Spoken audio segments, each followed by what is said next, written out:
Yo. All right. So if you're new to the channel, thank you. Welcome. If you are an OG, please act like you got some sense in front of our guests. Today's video is about Fresh Prince CEO, some of his supporters, and we just gonna go through the situation. I got some things I want to talk about. So, um, if you don't know what happened, Fresh Prince CEO is one half of the Fresh and Fit podcast. Fresh met a girl on Seeking Arrangements. I think her name is Miranda. Him and Miranda hit it off. You know, Miranda was kind of low key playing him. Miranda didn't want to hang out with him, and then when she finally wanted to hang out with him, it was because he invited her out to a yacht, a boat. So DJ Academics came on a podcast because Fresh was flying this girl around and saying that she likes him for him and all this stuff, and she was in the room. So DJ Academics pretty much called him out, said you're being a hypocrite. You tell people all these things about women, but you're doing this, right? You don't pay for women, but you're on a website that's dedicated to paying for women, blah blah blah, right? And they both tell this story. Him and Myron, they tell this story that they don't pay because women, they are more willing to talk to you on Seeking Arrangements, the newer women, because they feel like you have the money, they can get access to it, so they're not going to ask for it up front. I don't believe it. Fresh Prince was exposed as paying Miranda. She showed his PayPal transactions, but or Cash App, something. He paid her. I seen a video. He actually was paying her. So when that happened or whatever, people dogpile. That's what happened when you don't practice what you preach. People are going to get on your head, right? So Albert Preach did a video, then the rest of the internet did a video, and pretty much they pressured Fresh to dump that girl, and he, I guess, at least in front of us, he dumped the girl. Now he may still be messing with her, but to us, he is made it seem like he broke up with her.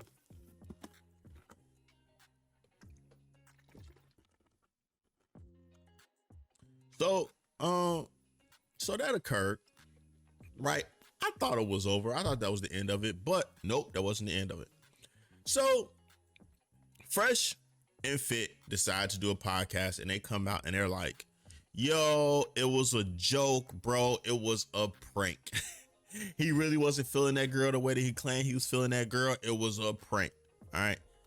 It was the most BS. And if you look at the comments, right, some people said it was cap, but you had some fans legit in the comments saying, "Hey, we knew it. There's no way Fresh would do this. There is no way Fresh would be like this. And you guys fell for it. Y'all are always so thirsty to, dog pile on Fresh and Fit. That's what the haters get." It's like, bro, come on, bro.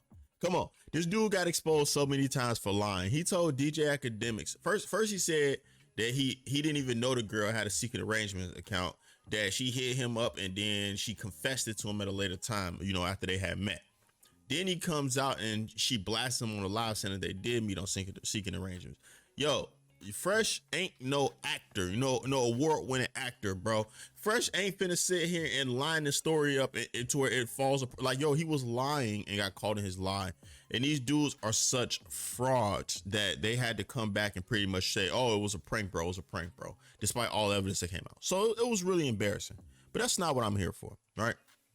Well, it's part of what I'm here for, but not the main thing, right? I want to talk about accountability in the red pill space.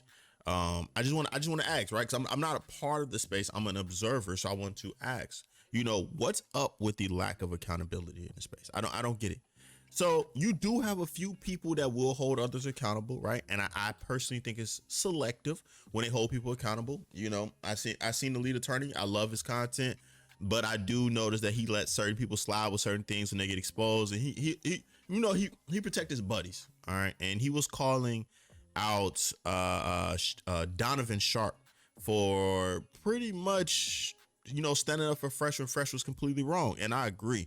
But I have noticed, lead attorney, turn a blind eye. If Kevin Samuels do something or say something, get some controversy, just like him saying that black women don't fit on the scale of beauty, and him gaslighting one of his callers and saying like, "No, I never said that. Like, what are you talking about?" And then another YouTuber had to come out and say, "Yeah, he said that. It just wasn't on his show. Here's the evidence of him saying it," and played his voice back, in the whole red pill community ignored it.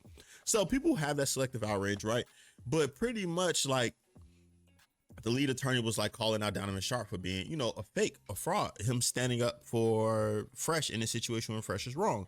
So Donovan Sharp stance is pretty much I've been preaching to shut up and stop talking about Fresh and Fit. Even if they do some nonsense, despite them being a reaction channel, he says, don't react to them, shut up, don't talk about them. Which is odd, right? It's odd.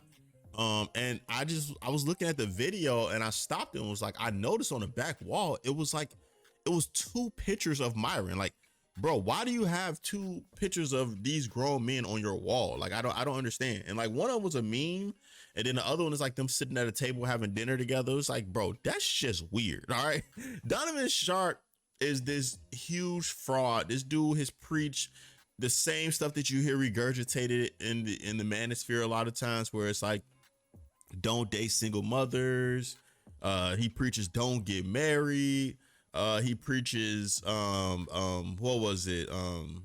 Don't get married. Women only want you for your money. You got to be able to provide if you want the women. All this stuff. The dude got eloped. He got eloped to a single mother. Now, I'm not saying there's something wrong with these things, but what I'm saying is when you practice things, you don't preach them. It makes you a hypocrite. But this dude got eloped, right? Fans question him. He's like, oh, it just happened, right? He got married. The woman was a single mother. And then he talks about women being used, and she's admitted to, having a past before him, which is fine. But it's just him practicing that. So the dude was a hypocrite. And my question, right, for the red pill community, it's a legitimate question. This is not me attacking the community. I have a question about a lot of you guys' ideals, and I have a lot of questions about accountability in this space. Why is it such a problem with holding people accountable and forcing people just to be honest? Now, let's talk about Fresh. Fresh, if you really like that woman, Miranda, you should embrace it. You should embrace it. Stop talking the way that you talk on the show. You're probably really a nice guy who's sort of caught up in the clout, right? A lame that never really had clout, and now that you got it, you don't know how to act. But you probably deep down are really a nice guy, and you probably liked her. You shouldn't have let them back you out the paint. As a man, right? This quote unquote alpha, I don't care what everybody's talking about. If you genuinely felt like that woman was for you, which I don't think she was, right? That's my opinion. But if you genuinely felt like that woman was for you, why didn't you stand 10 toes down and say, nah, this is who I'm rocking with. If she plays me, right, I'm gonna wear that. If she played me, I'm gonna wear it. But I do think that she genuine. This is what we doing. Y'all can have y'all opinions. I'm not finna let the internet and social media push me out the box. You know what I'm saying? Box me out the paint and get me off my square when I'm really feeling this shorty. If I got feelings for this girl, own it, bro. Own it. That's my biggest problem with the Fresh and Fit podcast. Like, own it. If y'all gonna practice, if y'all gonna preach something, practice it. That's all I ask. So if Fresh came out and said, you know what, I don't believe in some of these ideals. I've grown, I've lived it, and I just don't think it's truly me. I don't feel that. I would respect that a lot more than what they've been doing. I don't care if you're this huge beta male. I don't care if you're this alpha, whatever words and descriptions y'all like to put on yourselves. I don't care if you're any of it. Just live in your truth.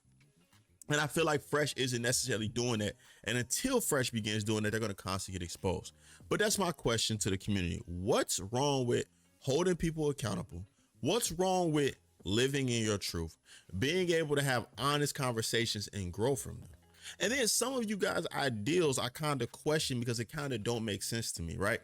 So I constantly hear people say they don't want a woman with a lot of miles on her. They don't want a woman with a lot of mileage on her. But you hear things like, if I can't hit it on the first night, or if I don't get it on the first couple of days, I'm out.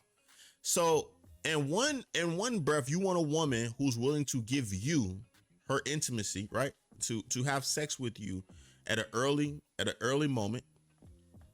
But you also want her to not have a lot of bodies before you. So do you want women pretty much to know that you're the chosen one? Do you realize how unreal that sounds? Now, if you were somebody that was like, hey, I don't want a woman with a lot of mileage on her, right? And then when you date women, you're peeping game. You're looking to see if they trying to have sex with you on the first night, or they talking dirty with you and y'all ain't even met up yet. And you like, man, I'm turned off by that because I'm looking for a woman that values herself. That's one thing, right? But you can't have it both ways when you want a woman that's eager to give it up to you, and then at the same time you want her not to have bodies. I'm sorry, but the type of women that you're looking for is going to have bodies, in my opinion. I just want to question these ideals. I don't understand these ideals. Like when you tell men like, hey, never be a stepfather, never do this, never do that. Where is this mindset coming from?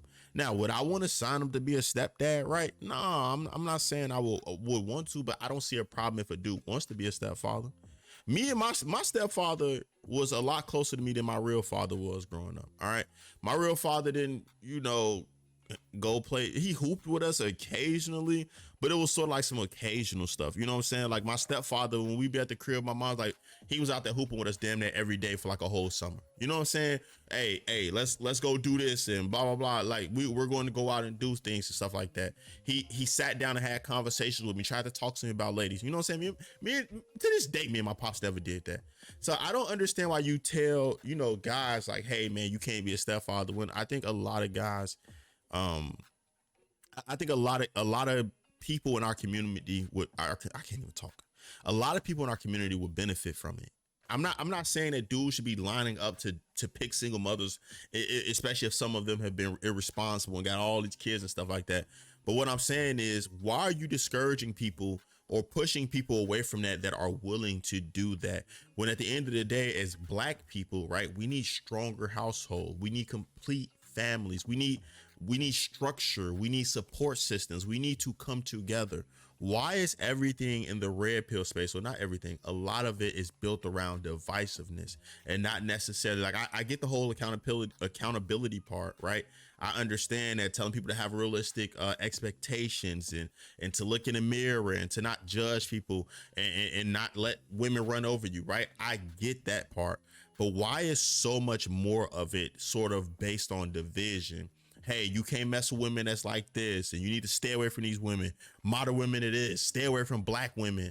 We're going to, there's something wrong with these westernized women and all this stuff that's being preached in the community. And when you look at the effect that it's having on the community, I feel like it's having a negative effect, because now when I see women and men interact on social media, it seems like they're more frustrated than ever with each other now that conversations about relationships have come to the forefront, because it's not a matter of men and women sitting down and saying, hey, where's your head at? Why do you do the things that you do? What's up with your mindset? And the women saying, why do you do the things that you do? Or maybe this is why I act the way that I act. Let's come to some type of mutual understanding. Say, hey, I'm not your enemy. I'm your brother, you're my sister, or even to the dude, you're my brother, whatever your lifestyle is. Why can't we sit down and come to some type of understanding without constantly bashing, constantly attacking, constantly being at each other's neck? Because it isn't fixing anything. I don't see it fixing anything, right? I watch Kevin Samuels, and I often speak about him because, in my opinion, he's at the helm, right? He's at the helm of this movement. I give him respect that he carved out a niche for himself, and he's at the top of his craft. So that's why I often refer to him, because he's at the top, in my opinion. Why do we do this? What productive is coming out of this, right? Why does he feel, or others feel like, hey, Kevin Samuels said a couple of people got married in his group. But when you look at the social media space, there is so many more people angry and frustrated with each other and talking bad about each other and bashing each other, and nobody's having conversations. The Lapeef Network, I enjoy that show. I haven't really watched it in the last couple weeks. I kind of took a break because once you join the group and watch the show, it can be relationship talk overload, right? I'm married, so it's not like I'm in a dating space anyway, but just the topic alone, being interested in a topic, it can be a little bit of an overload. And the group, when I first joined, it was like sort of a few conversations happening, but now the group is just straight up everybody attacking and bashing each other. It's getting nasty. It's getting nasty. And my challenge or request or something that I'm pleading for of the red pill community is to have genuine conversations. Let's not sit women down and say, yo, you need to do this as a woman, and if you don't do this, you less of a woman. If you blah, blah, blah, blah. And then ladies, I need you to stop looking at men and say, if you ain't doing this, you ain't doing this, you ain't doing this, you ain't doing this, you're not a real man. I don't think a man should be telling a woman, yo, you not a real woman if you blah, blah, blah. And I don't think women should be telling men you ain't a real man and blah, blah, blah. Right. It's so manipulative to tell them that they're not what they associate themselves with because they don't do what you want them to do. And I feel like in this red pill community, I feel like so many men focus on the women that they don't want and they not even appreciating the women that they do want. It's sort of like the red pill community, instead of them getting the women that are good, they would much rather get the women that don't fit into what they want, bash them, attack them, and force them into being molded into what they do want. Instead of you got all these women over here like, hey, I'm exactly what you want. It's like, good for you, sister. Now back to you. Why ain't you this what I want? Why ain't you, a woman that can cook, clean, and take care of kids? What's wrong with you? And then you got these women over here like, hey, I want a family. I want to be a mother. Good for you, sister. Now back to you. There is so much focus in the negative direction that I just don't understand where this is going and what's the point of it. I don't see it. Right. I get at first it seemed like it was for to wake men up and make men demand more on their behalf. Right. I respect that. But it seemed like it's grown into something so ugly, and so many men is getting so used to women being bashed that you have men that's just all they do is sit around and complain about women. They're not even trying to grow, on their own, to grow themselves. It's weird, man. It's weird. I'm seeing weird behavior from it. So I tried to, do this video and talk about the situation with Fresh and Fit, but I also wanted to address the red pill community overall and just ask, like, why is so many people in the red pill community not practicing what they preach? Why is it so divisive? Why is it getting so toxic? Help me out. I would like to see more genuine people and people living in their truths. I would like to see something positive come out of this movement, but all I've seen is like a lot of negativity, people bickering. You got Fresh and Fit getting exposed every other week because they're not practicing what they're preaching. And it's just real nasty out here. So, leave how you feel in the comment section. This video was probably all over the place.